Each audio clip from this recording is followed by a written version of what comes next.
La Iglesia Cristiana Familia de Gracia de Valdivia presenta las voces de personas comunes al servicio del Evangelio de Jesucristo.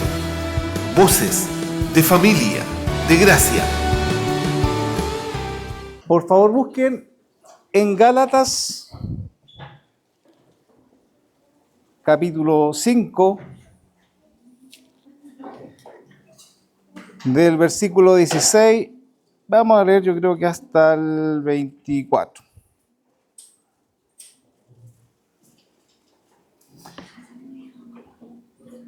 Dice así: digo pues, andad en el Espíritu y no satisfagáis los deseos de la carne, porque el deseo de la carne es contra el Espíritu y el Espíritu es contra la carne, y estos se oponen entre sí para que no hagáis lo que quisierais.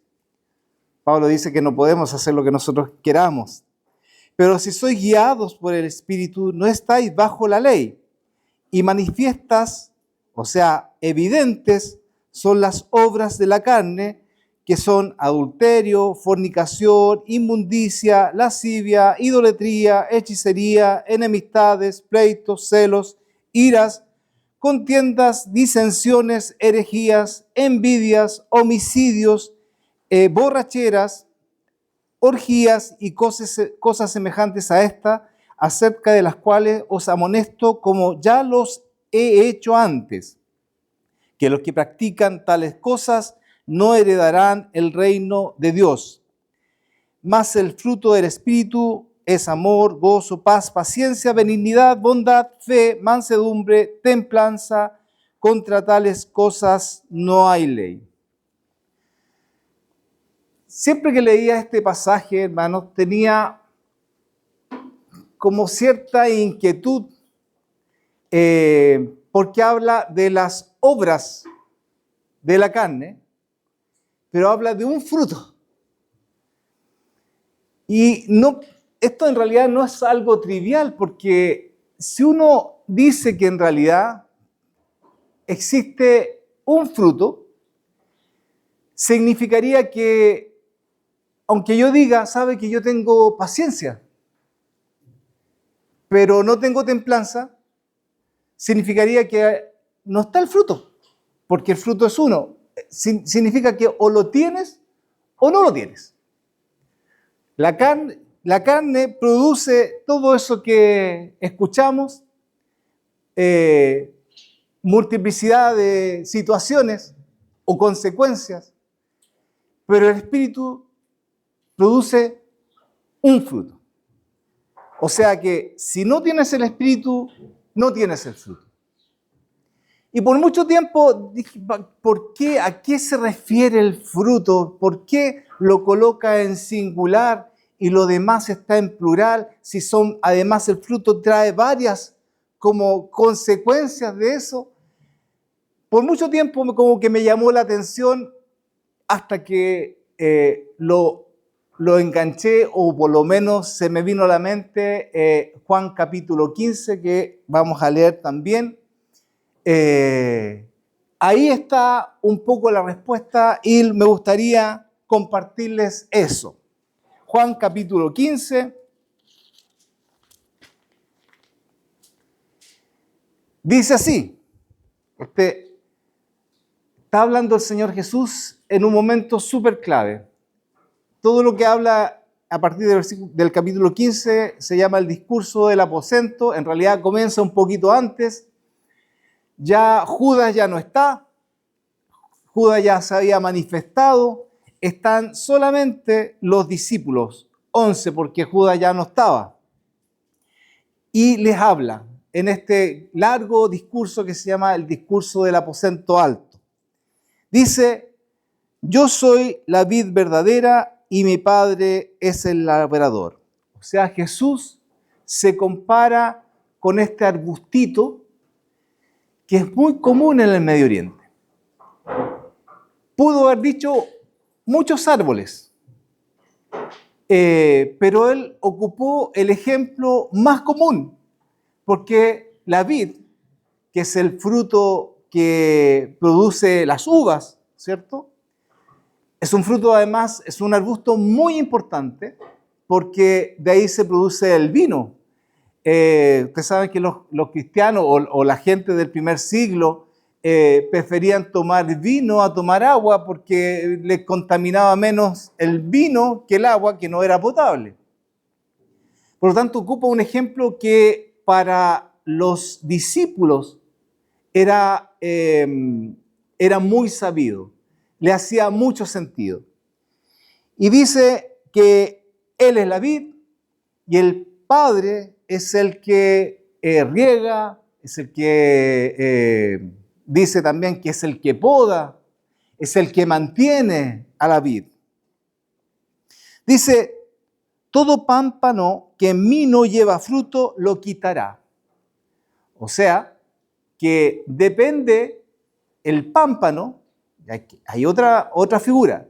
Está la vid, que es este arbustito, pero también está el pámpano. El pámpano es como una especie de ramita, ¿no es cierto?, que sale de la vid. Y del pámpano se produce este racimo de uvas. Y dice que el que no está, el que no lleva fruto, el pámpano, esa ramita que no lleva fruto, dice que la van a cortar, lo quitará. Y todo aquel que lleva fruto lo limpiará o podará, que en este caso es el Padre quien limpia y quien quita. Y dice que lo limpia para que lleve mucho más fruto. Esto todo en términos espirituales, ¿no? Que está asociado a lo que leímos en Gálatas, el fruto. Dice que ya vosotros estáis limpios por la palabra que os ha hablado. Aquí nos da otro antecedente. Dice que la poda o la limpieza es producto de su evangelio, es producto de la palabra, ¿no? La palabra es la que nos poda, la palabra es la que nos limpia, dice. Dice por eso, permaneced en mí y yo en vosotros, como el pámpano no puede llevar fruto por sí mismo y si no permanece la vid, así tampoco vosotros si no permanecéis en mí. Aquí hay otro antecedente más que dice que el pámpano, o sea, esta ramita, si tú la sacas, la dejas afuera, no produce fruto. Cosa extraña. Tiene que estar en la vid, o sea, tiene que estar en este arbustito agarrado para que dé fruto. Si no, no puede llevar fruto. Hay una dependencia. Y otra, dependemos o depende este fruto, depende de estar conectado, estar junto a la vid. Y yo diría que mucho más que junto, ¿no? Dice además que Él es la vid. Ahora ella dice, Él es la vid. Anteriormente había dicho que Él es la vid verdadera. Lo que pasa es que no es que hubiera una vid falsa, sino que Él está hablando también en términos espirituales porque Israel era llamado la vid. Pero la vid, esta vid, Israel, no fue fecunda, no produjo ningún fruto. Por eso en realidad, el ejemplo está hablando de que en Él se fructifica. Él es el que fructifica. La vid que venía de Israel no fue fructificada porque de Él proviene la fructificación. Un pequeño paréntesis. Dice, yo soy la vid y vosotros los pámpanos. Ahora Él nos está diciendo que esa ramita que sale de este arbustito, que no es muy grande, sale esta ramita y esa ramita dice que son sus discípulos. Y hoy día, por conexión, nosotros seríamos esa ramita, ¿no? Yo soy la vid y vosotros los pámpanos. El que permanece en mí y yo en él, este lleva mucho fruto, porque separados de mí nada podéis hacer. Él está hablando de la incapacidad del hombre. La incapacidad del hombre. En este caso, el hombre no tiene posibilidades de fructificar, no está la posibilidad de tener conexión espiritual, de poder crecer espiritualmente, de dar fruto, si no está conectado íntimamente, en este caso con la vid que es Jesús. Tengo lo menos, o por lo menos en la lectura, tengo dos preguntas, que me la hice yo. En todo el relato no dice cuál es el fruto. No dice cuál es el fruto. Él se asemeja a una vid, pero no dice cuál es el fruto. Él es un arbusto llamado Jesús. Cuando uno ve un manzano, su fruto es manzana, ¿cierto? Pero si uno ve un arbusto llamado Jesús, ¿cómo se llaman las frutas o el fruto? ¿Me entienden la pregunta? No. Si el arbusto, él dice que él es un arbusto, ¿cierto? Del arbusto sale un fruto que no lo nombra. Pero uno, al hacer este análisis de lo que nos está hablando el Señor, nos dice que si el arbusto se llama Jesús, ¿cómo se llama el fruto? Jesús. El fruto se llama Jesús. Y fíjate que nosotros si Él está diciendo que nosotros somos los pámpanos, ¿qué es lo que tiene que nacer de ese pámpano? Jesús. Jesús. Nosotros, ese es algo tremendamente especial. Este arbusto, inevitablemente, no puede evitarlo, en dar frutos llamados Jesús. Ese pámpano, si bien aquí le está hablando a sus discípulos, a sus íntimos, no le está hablando al mundo en general. Está diciendo que si la manera de poder desarrollar este fruto es tener esta conexión con el arbusto. Si no tienes esa conexión, te van a cortar y te van a quitar. Pero si tienes esta conexión espiritual, vas a dar fruto. De hecho, el racimo no son frutas. El racimo es un fruto. Todo el racimo es un fruto. Si yo tengo este nexo íntimo con el Señor, inevitablemente lo que va a salir de ahí es Jesús, es su carácter. Su carácter va a florecer. Esto es inevitable, hermano. Y es el propósito, además. Nos llamó a desarrollar el fruto. De hecho, hermanos, uno ve que esta vid, si tiene el fruto, es porque porque es algo normal, ¿cierto? Es algo normal. Se desarrolla de forma normal. De hecho, uno dice, la vid está sana. Si no tiene nada, es porque la vid está enferma. O si ve un manzano que está sin sus manzanas, uno dice, no está dando absolutamente nada. Hermano, nosotros somos ese pámpano, dice, y de ese pámpano, de esa ramita, se tiene que aflorar de una manera evidente, de forma natural. Aquí no hay que hacer absolutamente nada, solamente estar conectado con la vid, solamente estar aferrado a la vid, solamente tener que la savia de esta vid circule por todo este arbustito y va a generar de forma natural este fruto. Conectémoslo ahora con Gálatas. Volvamos a Gálatas.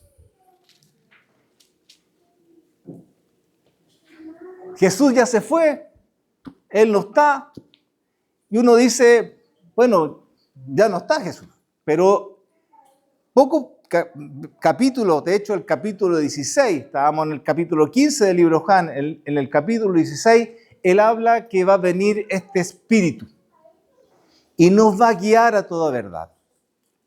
Dice en el 16, 5:16, digo pues, andad en el Espíritu. Esa palabra andad es, en griego, es peripateo. Peripateo es conducirse o seguir a alguien. Eso es peripateo, es andad. ¿Qué es andad en el Espíritu? Es seguir al Espíritu. Es donde yo voy, sigo al Espíritu. Dice, de hecho, el seguir al Espíritu no satisface los deseos de la carne. Dice, andad del Espíritu y no satisfagáis los deseos de la carne. Porque el deseo de la carne es contra el Espíritu. Yo he escuchado algunas predicaciones donde pareciera ser que existe una guerra entre los deseos de la carne y el Espíritu. Pareciera ser que existiera una guerra. Yo diría que son consecuencias naturales. Desde por quién eres guiado. Si eres guiado por la carne, la consecuencia van a ser todo esto que habla Pablo. Pero si eres guiado, si eres conducido, si sigues al Espíritu, que después vamos a aclarar un poquito más de qué significa eso, seguir el Espíritu, la consecuencia natural es que tenga estos frutos, ¿no? Este fruto. La consecuencia natural de seguir el Espíritu es que salgan este fruto. No es una guerra, ¿no? No que estáis siempre luchando, no puedo con el tema de la orgía, no. Es que estás siendo conducido por la carne. Dice además, y el Espíritu es contra la carne, y estos se oponen entre sí para que no hagáis lo que quisierais. El Espíritu está acá para que no hagamos lo que quisiéramos. Si somos conducidos por el Espíritu, mira cómo dice aquí, si somos conducidos por el Espíritu, no hacemos lo que nosotros queremos. Cosa extraña, ¿eh? Como dice acá. Porque además eso es bueno. El que nosotros hagamos lo que quisiéramos es algo malo. No es bueno, no está relacionado con el Espíritu, dice. Pero si sois guiados, la palabra guiado ahí es agó. De ahí viene de ahí se deriva la palabra pedagogía, ¿no? Agó. Guiar a niños o enseñar a niños. ¿Eh? Esa es la palabra guiados ahí. Es como que si somos enseñados por el Espíritu, dice, ya no estamos bajo la ley. ¿Cuál ley? La ley del pecado. Y ahí habla de que son manifiestas, son evidentes las obras de la carne, ¿cierto? El que es guiado por la carne, por estos deseos naturales del hombre, se manifiestan una serie de cosas. Muchas de ellas bastante, hoy día a nuestro criterio, bastante aberrantes. Mucho tienen que ver con temas sexuales, pero mucho también tiene que ver con temas relacionales, como envidia. Sale ahí. Contiendas, la persona que anda en pelea. Y dice, pero el fruto del Espíritu. El racimo. Este es un racimo donde tiene varias uvitas ahí.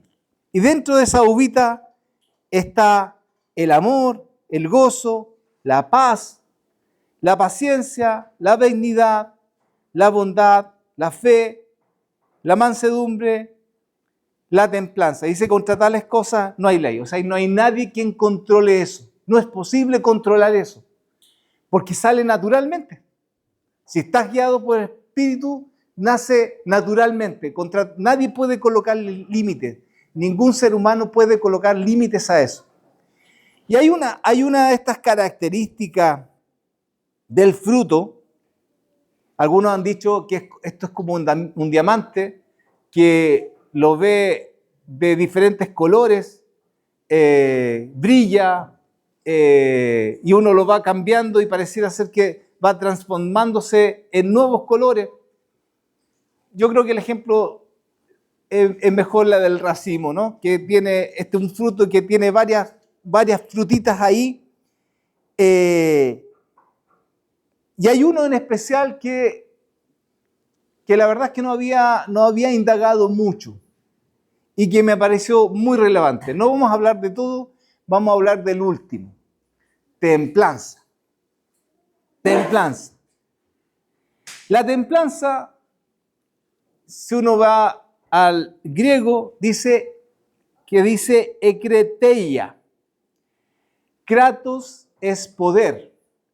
Y enkreteia es como que tú tienes el control de esa fuerza, de ese poder. Como si fuera un caballo brioso y tú tienes el control de ese caballo. Por eso se llama templanza. También se define como autocontrol. En otras definiciones también lo llaman dominio propio. Pero también tiene que ver con mayordomía y tiene que ver con sobriedad. Esa es la templanza. Cuando uno ocupa la palabra templanza, a veces lo ocupan los climatólogos cuando hablan de un clima templado. Un clima templado es como que no es ni frío ni caliente, ¿no? Es templado. Está como en tranquilidad. Dicen que el mejor clima es uno que está más o menos entre los 20 grados, 20, 22 grados. Porque ahí nos sirve para dormir, podemos dormir tranquilamente. Menos de eso ya como que hay que echarle leñita al fueguito, ¿no es cierto? Y más de eso ya te intranquiliza porque es mucho calor. Como que ese es el clima templado.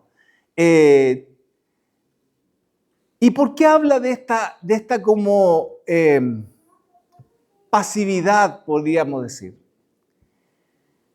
Porque en realidad, como seres humanos, nosotros podemos ser un huracán.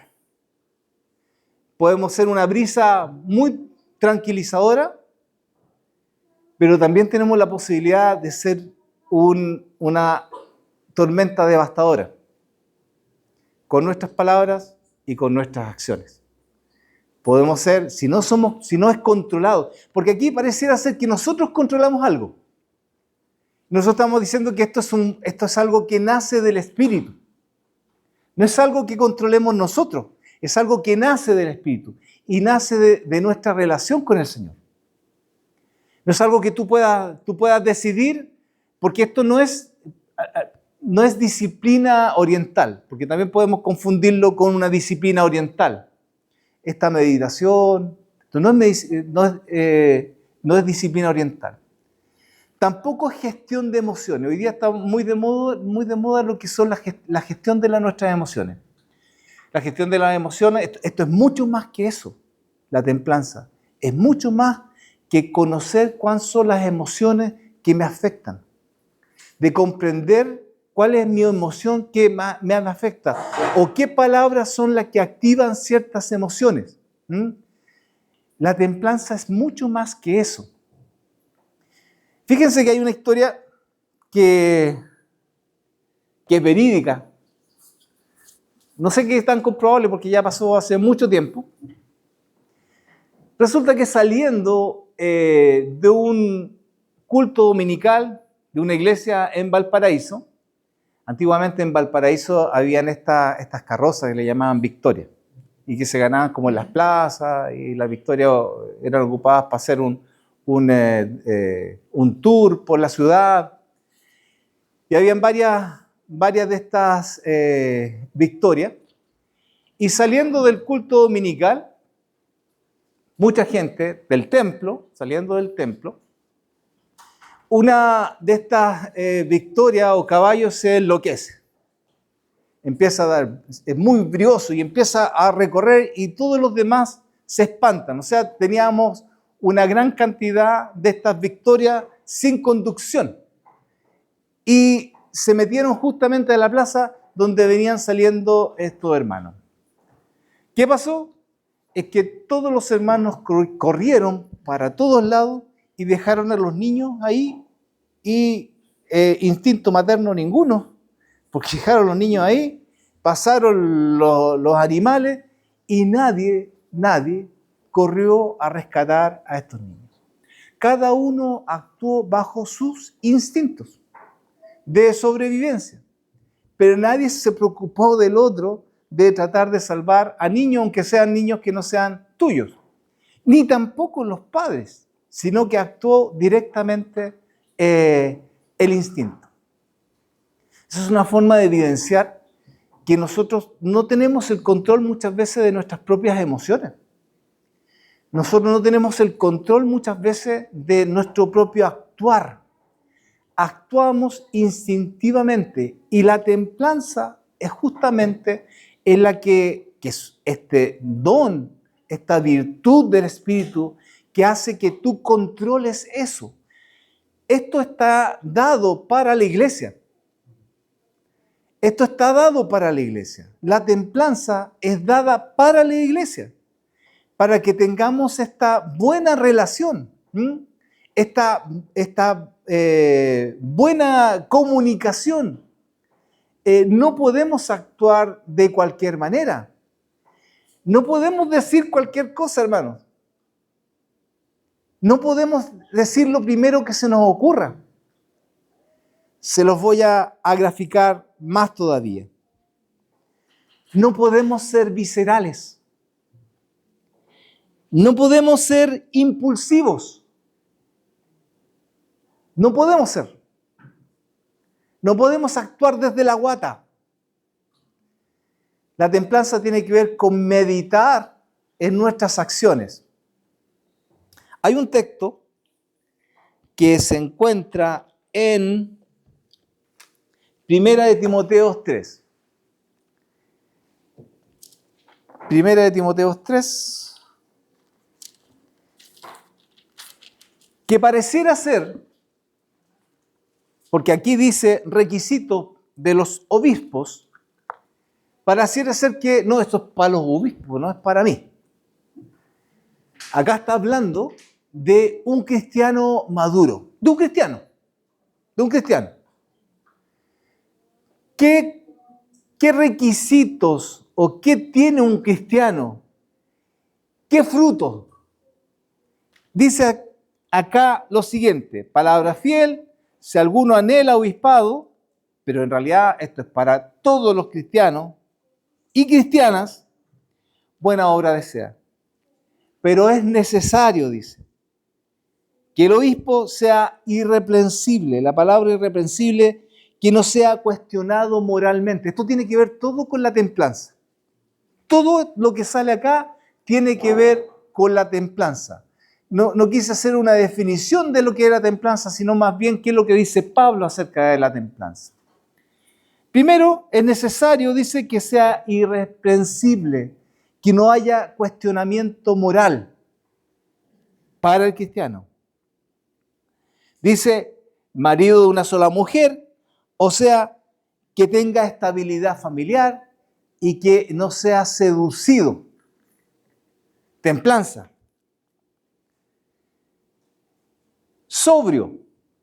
La palabra sobriedad allí habla no ser libre de esto, aunque tiene que ver de ser libre de estos elementos embriagantes.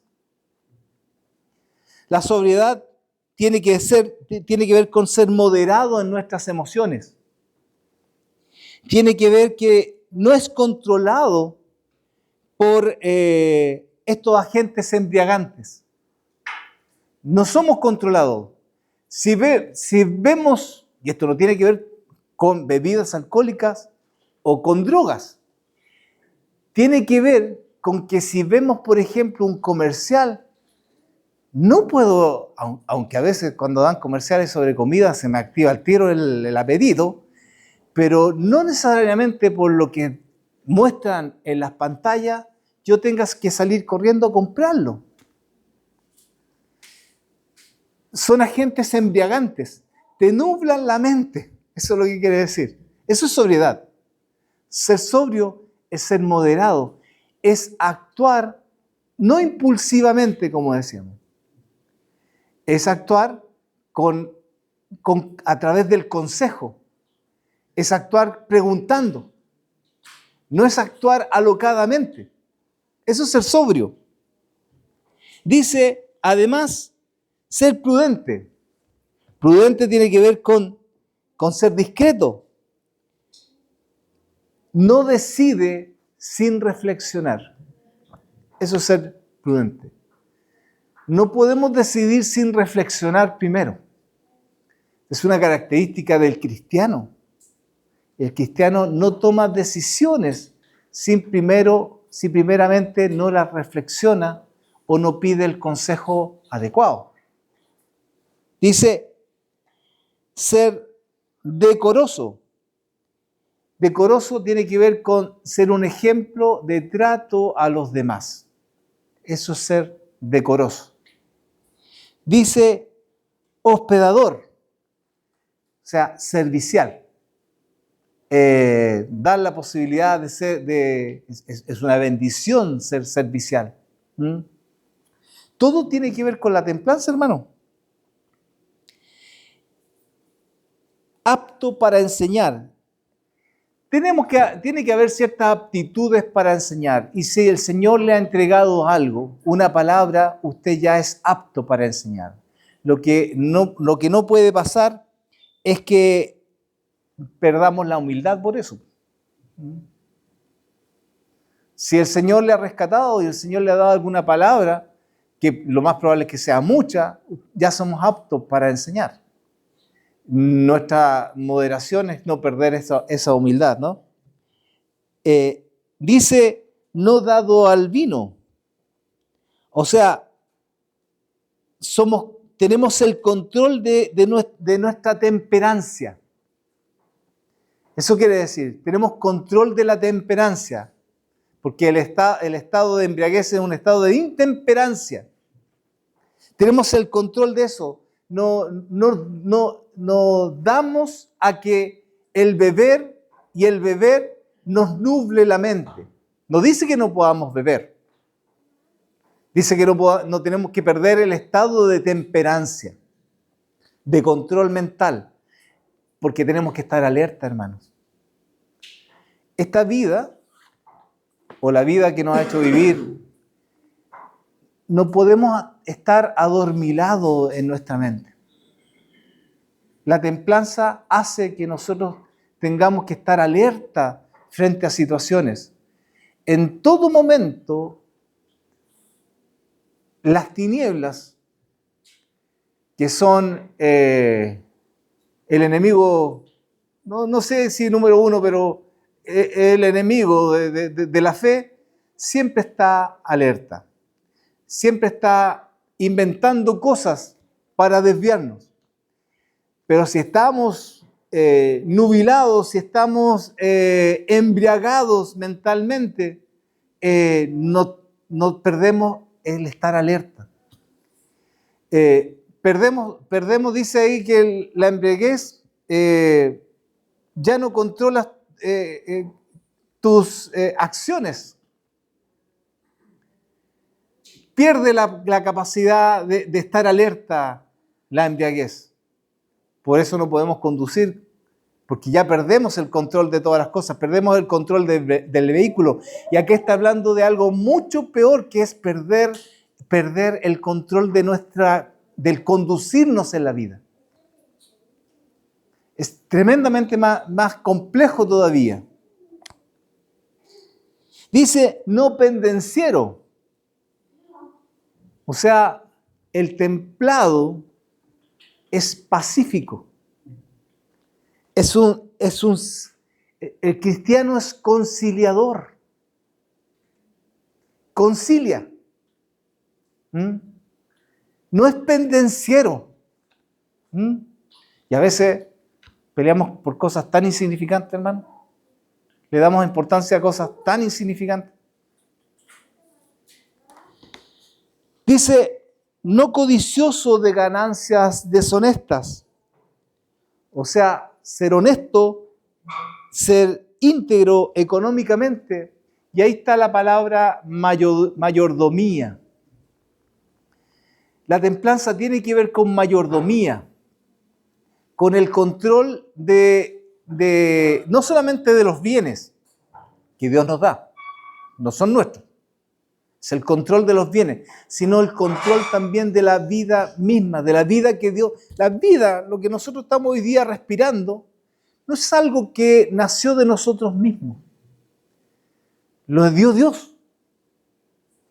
El respirar, el poder venir, caminar, el tener todavía facultades, no es algo que uno lo haya ganado o buscado, es un don. Y eso tenemos que ser mayordomos también. No podemos descuidar de cualquier cosa, incluso hasta de nuestra alimentación. Podemos descuidarnos de lo que nosotros comemos y terminar enfermos porque no somos mayordomos de eso. Tenemos que estar atentos incluso hasta lo que nosotros comemos. Dice que somos templo del Espíritu Santo. Somos mayordomos del templo. No es nuestro, pero somos mayordomos. Nada es nuestro, nada nos vamos a llevar, hermano. Pero mientras estemos acá, tenemos que ocupar esta mayordomía. Dice, el que gobierna su casa, o sea, el que ejecuta liderazgo en su casa, liderazgo espiritual en la casa.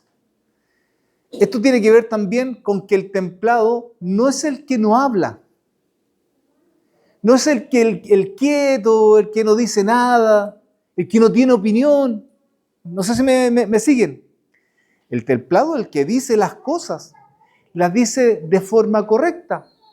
No lo dice alterado, no lo dice airado, pero lo dice correctamente, de manera adecuada. Lo que también, claro, ese es un don. El poder hablar lo preciso en el momento adecuado, claramente es un don. Y como decía, todo esto tiene que ver con seguir al Espíritu. Y el seguir al Espíritu no es que sigamos solamente la nube. Dice que su palabra es la que poda. Su palabra es la que nos poda. La templanza regula, pareciera ser, hermano, que regula todo lo demás. Regula el amor, regula de alguna manera la fe. Pareciera, ¿no? Como que tiene una conexión con cada uno de esas características del fruto. No podría estar 100% seguro, pero pareciera ser. Dependemos, hermanos, de esta relación con el Señor. Si no lo tiene, porque en esto efectivamente es así, si no tienes, tú puedes decir, lo que pasa es que tengo fe, pero no tengo paciencia. Pablo nos dice eso. Los tienes todos. Viene el pack completo cuando seguimos al Espíritu. Dice, si seguimos al Espíritu, ¿cierto? Si nos conducimos al Espíritu, tenemos el pack completo. Pero en el camino nos van podando. Y la manera de que nos poden es a través de su palabra, hermano. Si no tenemos nosotros este nexo con la palabra, si no tenemos el tiempo, si no nos damos el tiempo, vamos a terminar como terminan muchos, lejos de la vid, distanciados de la vid. Y después hacen oraciones para reconciliarse. Eso en realidad es antibíblico también. O estás o no estás. Y el mandato es justamente a poder estar íntimamente con el Señor.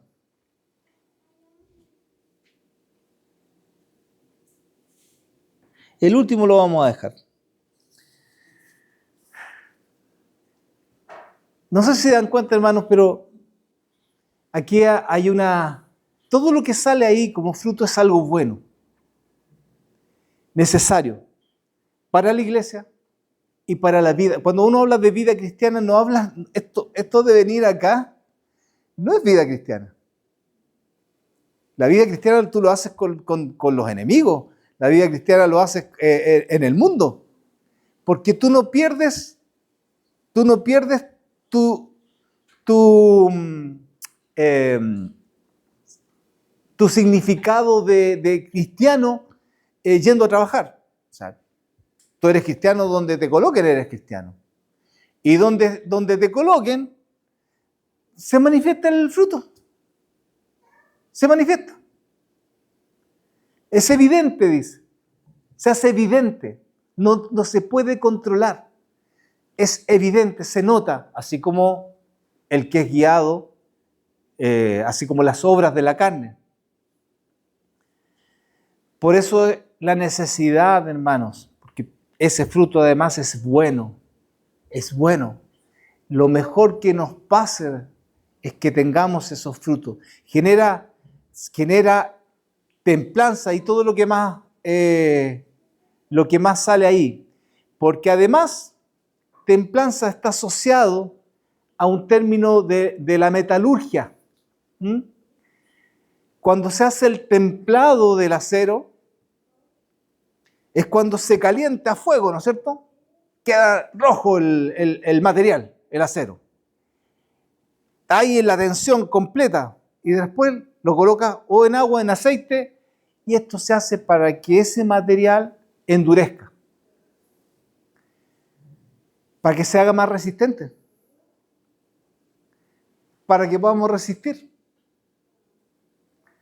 Si está pasando por problemas, por dificultades, usted solito va a notar si tiene esta templanza o no. Cuando pasen estas cosas como esta, como le decía, de estas carrozas que salieron disparadas y solamente atinaron a verse ellos mismos y no vieron a los demás, te estás dando cuenta que ahí hay algo raro también. Y solamente el poder tener tiempo con el Señor nos regala de su fruto. Busquemos, hermanos, eso. Busquemos. Tengamos tiempo con el Señor. Va a generar esta templanza, esta fortaleza. ¿Sabe lo que pasa en el mundo? Uno ve historia y tiene esta relación con el trabajo. Tanta persona que anda débil, por cualquier cosa se destruye. Gente no digo, hermanos, que los problemas cada uno los ve y los siente de manera individual, pero no porque me miren feo voy a tener una crisis emocional. Y hoy día eso es lo que se ve habitualmente. Lo que se ve habitualmente es que por pequeñas palabras la gente se destruye emocionalmente. Hermano, los cristianos son personas, son fortalecidas por el mismo. No lo produce, esto no lo producimos nosotros. Lo produce el Señor. Son fortalecidas emocionalmente, íntegramente. Cristianos que murieron en la hoguera, cristianos que murieron en el circo romano, cristianos que murieron como antorchas humanas. Cuando vio otro cristiano eso, se puso a llorar, se fue a la casa, siguió, y el próximo era ese mismo que estuvo viendo. No se fue para atrás. Y con esto no quiero decir que todos tengamos que ir a la hoguera. No es así. Pero lo más probable que todos vamos a pasar por dificultades. Esto viene también con el PAC. Ser cristiano, como decía al comienzo, el hecho de asumir ciertas responsabilidades viene consigo el hecho de asumirlas, dificultad. El hecho de ser cristiano, viene el fruto. Somos guiados porque el Espíritu Santo genera este fruto, pero al mismo tiempo vienen todos estos problemas y dificultades. Pero estas son tremendas armas. Pablo quiere enaltecer eso, que son tremendas herramientas. El cristiano tiene esas herramientas para enfrentar todo lo que tenga que venir. Y todo lo que tenga que venir, aquí estamos, hermano, revestidos con el Señor. Que el Señor les bendiga, hermano. Vamos a orar. Pueda usted darle gracias por la palabra. Y que quizás usted pueda decir, chuta, estoy lejos de eso. En realidad no era para agobiarlos con eso, sino para decirles que esto tiene que ver con nuestra relación con el Señor. Esto tiene que ver con la relación que usted tiene con Dios. Esto se adquiere naturalmente, no lo tiene que crear usted, lo crea el Espíritu. Es algo que nace naturalmente del Espíritu. Y por eso le agradecemos a Él. Señor, en esta hora queremos darte las gracias, Señor. Gracias por este tiempo. Gracias porque todo esto está escrito, lo podemos leer y tu palabra nos nutre. Frente a tanta dificultad que tenemos en nuestras vidas, Señor, que es natural, no somos ajenos a todo lo que le pasa también al mundo, pero tenemos algo diferente. Te tenemos a ti, Señor, en nuestras vidas, Señor, que nunca perdamos eso, que en ti hay esperanza. Nos sometemos a esta situación, nos autocontrolamos, no porque sea bueno, sea de algo de buena educación, sino porque tenemos esperanza en ti, Señor. Porque nos controlas tú, Señor. Y gracias por eso. Gracias, Señor. Gracias, Dios mío, Señor, que puedas tú fructificar mucho más y probablemente podar mucho más de lo que hasta el momento tú lo has hecho con cada uno de nosotros. Pero eso es bueno. Te lo agradecemos, Señor. Te agradecemos, Señor, que existan estas dificultades, Señor. Gracias. Pablo decía, realmente me glorío en estas dificultades. Me glorío en mucho más que contentarse. Te agradecemos, Señor. Gracias también, porque no solamente nos da los problemas, nos da muchas bendiciones y muchas herramientas para enfrentar esos problemas. Gracias, Señor. Te lo agradecemos en tu nombre. Amén.